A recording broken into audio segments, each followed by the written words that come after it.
I was almost going to have Avery get up and realize, oh, that's right, I'm chairman, I forgot. Thank you for that, Sandy. Oh, I forgot, I'm chairman. Yeah. Yeah, and it's like what she was reminding me about is that we need to take responsibility for our own lives. It's in our principles. It's like we need to take responsibility for ourselves, take charge of ourselves rather than be wishy-washy. Have you noticed if you're around friends that are wishy-washy like that, it's like, oh man, I'm just so tired of it. Just stand up for something. I never can make a decision. Stand up for something, Lisa. Okay, now it's time for the love offering. So we would ask you to make a donation to our church to keep it running. So it helps pay for this room. And it's, oh, you're going to do that anyway, Charles, with a bum knee? Yeah. Okay. Maybe I help my knees to kind of get stronger. Do I do this big one or that one? Do I do this back or that one? Oh, it doesn't matter. It doesn't Okay. matter. There's no pictures in that one. So Okay. yeah, we want the big one because then it makes more room. Okay. I don't say.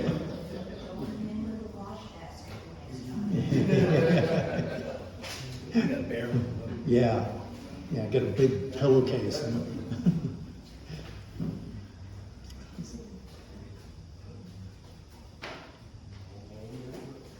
We've collected enough money to be able to pay for this out of just the collections. So that's really good. It's really helpful. In fact, we have what? Pay for what? For this room. Yeah.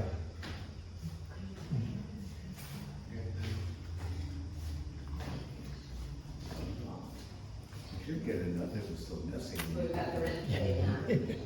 Yep. Thank you, Charles. Do I go?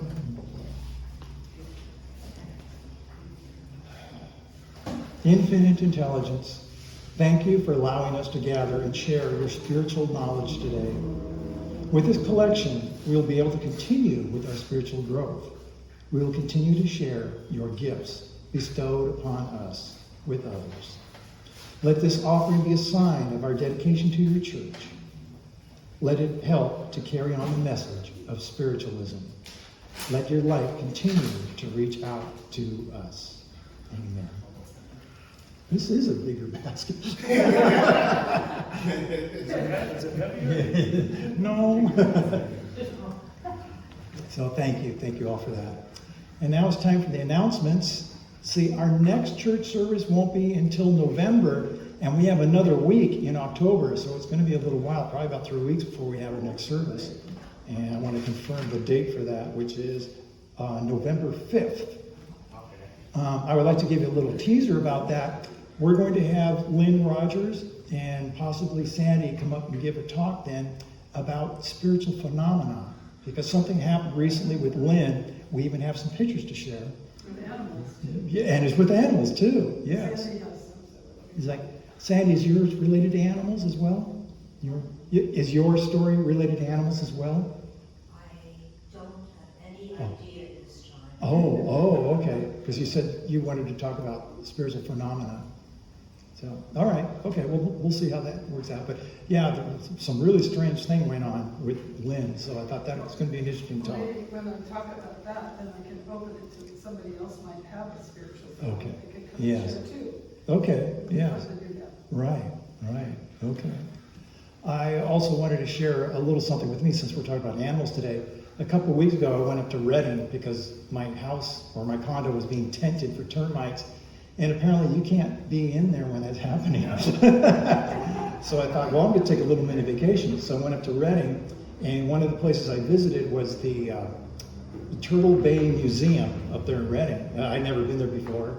And they actually have like a little tiny zoo in the back. And so I went there, and they have some parrots there where you can actually walk into the habitat. And it was like, okay. The parrots were not the kind that, with the big plumes. They weren't the big birds. They were smaller birds, but very colorful.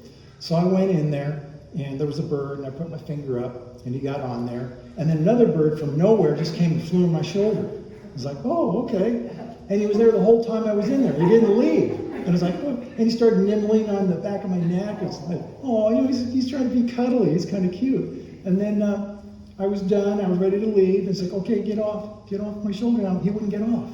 And even the caretaker there was there was like, wow, he really likes you. She had to entice him with food to get him off my shoulder so I could leave. And then once I got out, I realized something.